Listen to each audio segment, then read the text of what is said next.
we get ready to step into this matchup against the Green Bay Packers, round two, in the real home game, because the first one was in Brazil and that wasn't our turf, that wasn't our territory. But now we're in Philly. They're coming back to us as a wild card opponent, and now this is the second time around, and we we know what they are, and they can obviously see what we have been this season. But they're down a guy, their field stretcher. We'll see how that affects the game, but it's going to be quite interesting. Strength on strength, offense versus offense, but our defense has the trump card in that, and I believe we're going to be a lot better this second time around. But there are some dangerous elements to this Packers offense that we have to prepare for. Look at that and what makes them dangerous, and see how consistent they have been and are. Just unfortunately not against the elite teams this year in the NFC. What's up, it's your boy Centron. Come back at you with another analysis video to kid you not. That's my real name. Eagles Packers film review. I'm excited for this one. Reasons for optimism and reasons for concern. So today we're going to look at the offense. Tomorrow the defense, split into two. But hey, I know that you're not even watching, so you're not even here clocking this. Anyways, let's get into the Packers offense here.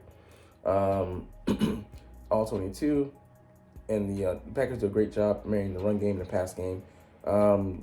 They're second behind us in run percentage. I think at 53%, 50.7 or something like that. We're like 54.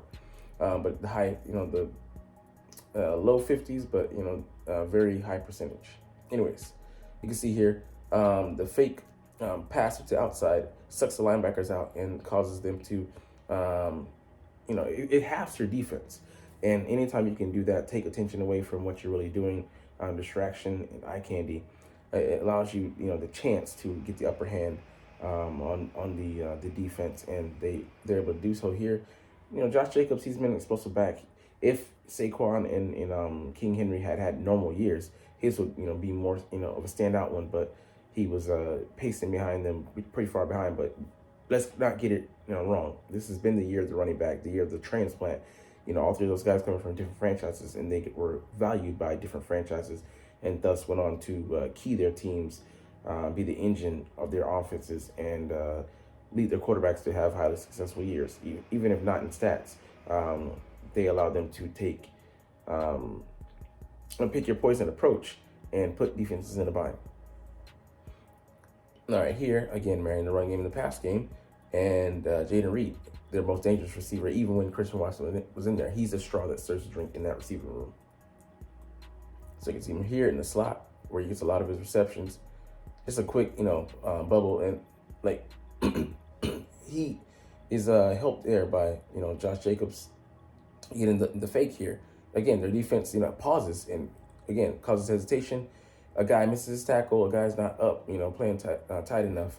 He misses his tackle eventually coming up, and Jayden Reed's an explosive guy. If he's able to get on the boundaries of your defense, I mean, he uses that little tiny powerful frame to push through. He is really good on his quicks. Not the fastest guy, but he still will burn you if you let him. All right, pulling the guards here on the play, gap zone. Yeah, Josh Jacobs is just excellent reading this. You can see where he just kind of like explodes. He gets helped here by Malik Willis being in the game. They think he has the potential to run, and Josh Jacobs takes advantage of that. This defender here has to he has to stay home. So he makes the wrong decision by going. I think that's Cisco, a safety there, and by hesitating that much, being in the hole. These guys are kind of like drawn over here as well by the zone reads of the offensive lineman. They're trying to read him coming in, just diving at the guy. Not going to help. So poor tackling, poor discipline, and the distraction leads to a big play. All right, here 21 personnel, 2 tight ends, one back. They kind of play with that with Jayden Reed being in the backfield, and like I said, you do have to honor that because he is a guy that sometimes will get that on jet sweeps and motions. So let's run the play here. I think this is against the 49ers. That sweep there, and they have the tight end peel back, and then up the middle with the zone split, get a block, and just makes a great hole for Josh Jacobs. It makes it easy read for him. He has to go straight. All the eye candy around him is distracting those guys from doing their jobs. and a great lead block there. You know, he gets the backside defender. There's not a lot that, you know, they can do with that. I mean, the double teams at, you know, they're climbing up to the second level. They got those guys swamped out. You know, it's great when the offensive line can, slant in those blocks, and you don't know exactly where they're coming from. So when they're able to cut you off like that, really effective. Let's see, jet sweeps. Like you said, you have to honor that, and you know, he comes across the formation, thinking it may not just be a dummy, but you have to go with what the main threat is. They determine that as Jacobs, and they make a mistake there, and he gets out the backside. You have half of your defenders there, and with those guys flowing, he's able to create alleys and cutback lanes where he's able to just pick and choose and use his short area burst to put you on pins and needles and put you on skates, I should say, and you do the rest for him by over pursuing and stuff like that. All right, so outside zone here. I mean, what I hate about outside zone is just, we struggle heavily in the Falcons match. The Falco burn? No. As I said here, the Falcons matchup where they just were climbing to the second level and just destroying us. And I think this might have been what they were doing here to the Seahawks. All right, let's run the tape.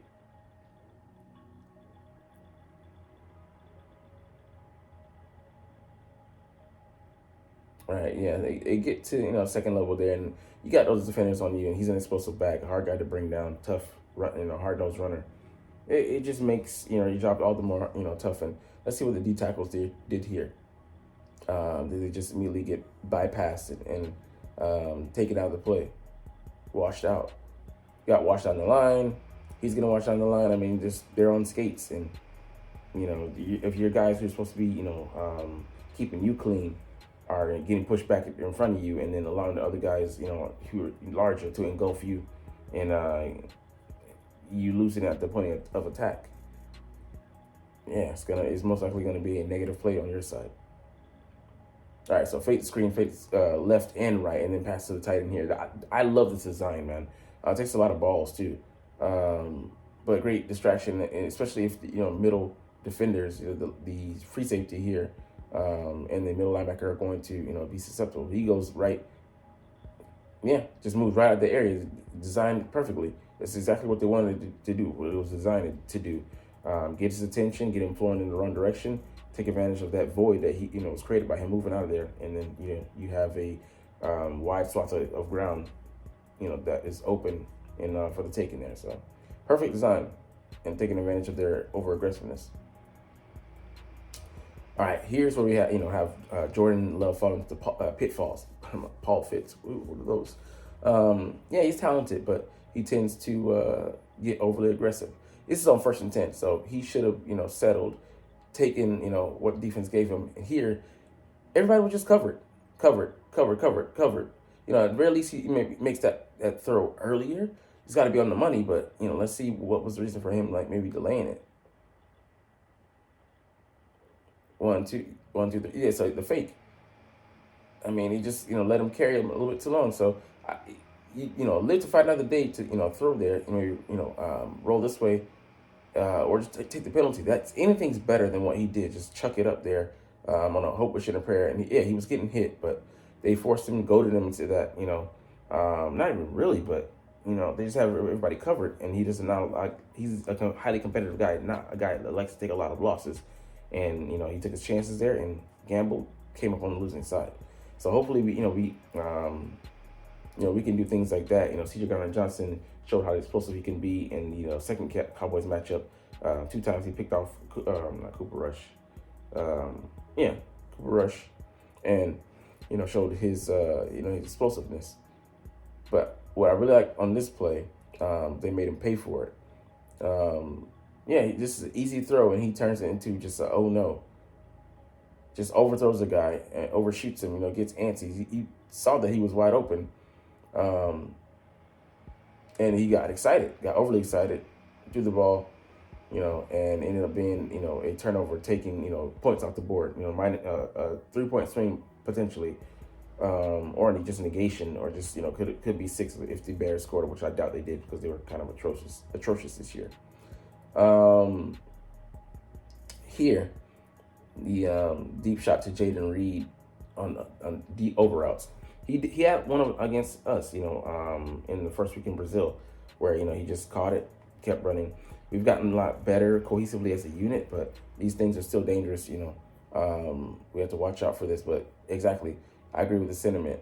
Will they be able to buy this much time against our defensive line? And Vic Fangio's not afraid to bring pressure as well. So might see Nakobe Dean shooting up the gap.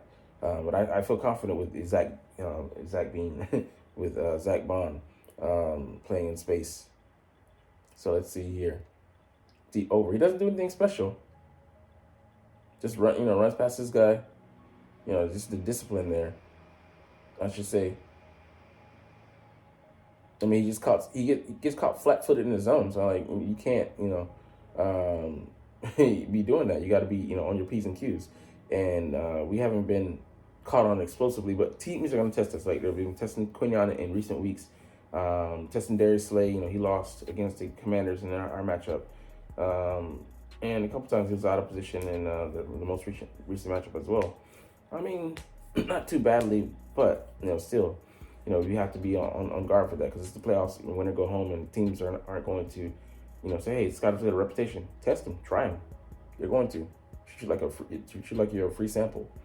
All right, and Christian Watson is out the game, so they might be doing it again, more of these. But I forget the point I want to make with our defense. He just sticks his foot in the ground. He's very explosive out of his cuts. He sees that and gets there. But the safety played this wrong. He wanted to help the underneath defender. He should have been over top here against the more dangerous receiver. I'm going with the more dangerous guy who has a reputation. I'm sticking with him, playing over the top, and potentially being in position to knock that ball down. So that's what I like about our guys. We're everywhere. We communicate well. Especially Cooper DeJean in the slot. He's always motioning, signaling to guys that I'm gonna take this guy. I have this responsibility over here. So the antithesis of what we saw last year with the Eagles: poor communication, poor zone matching, no passing off. Guys were trying to do too much. Or weren't sure of where they needed to be, weren't playing aggressive, or playing very obvious. There was no hiding, disguising. But now you see the antithesis of those things in our unit, and credit that all to Vic Fangio and the players for taking to it. But he's made all the difference this year for us on defense. But a couple quick notes to finish out. The Packers have a good offensive line in both pass protection and run game, but due to one Packers big fan, I want to see 50. I think Tom Ryan get embarrassed. I'm hoping Nolan Smith just does just that, because he was just getting his feet wet earlier this year. Now he has upgraded, and I'm interested to see where Ryan ranks as a right tackle. I know he's one of the better ones, but still I want to see him get destroyed. Jaden Reed, 75% of his snaps are coming in the slot. I really want to see Cooper DeJean challenge him and get in his face. He has the wherewithal. He wasn't in this matchup last time, and I want to see the difference that makes in this go round. And the Eagles want to get Quinion Mitchell pressing up at the line. He's shown to be good at that, and the Packers struggle to get off the line, and they're not physically as gifted as other receivers around the league, but as a unit they're pretty dangerous because they have a good set of skills, equal power level. I can't even think of the word power levels, but you know what I'm saying, Dragon Ball fans, anime fans. But they're very well rounded. They, and when they had Christian Watson in there, so it's such a shame for him to miss this match. But they had a guy for almost specializing for each and everything. But they still, even without him, they can be schemed open, and each guy has a talent that he uses at the catch point, at the time of the cut, route stemming at the top. So they can all be dangerous in some way or fashion. But we'll get to the defensive side tomorrow, but this is a fun one to look at and preview. Don't really do these, unless the guys put the articles out. But hey, it was fun. So I'll catch you on the flip side. But hey, that you're not even watching though. But it's all good because I love making these videos and I love talking about the freaking stinking Philadelphia Eagles. So we'll get into the Packers. Hopefully have them pack the fuck up and get the fuck out of town next week. No, not next week. Anyways, you know what I'm talking about. But hey, it's all good because we're trying to do this officially, but I truly know that it's Fly, Eagles, fly, and let's motherfucking go. And then you're not even watching now. Like, comment, share, and subscribe if you like. Thanks for watching.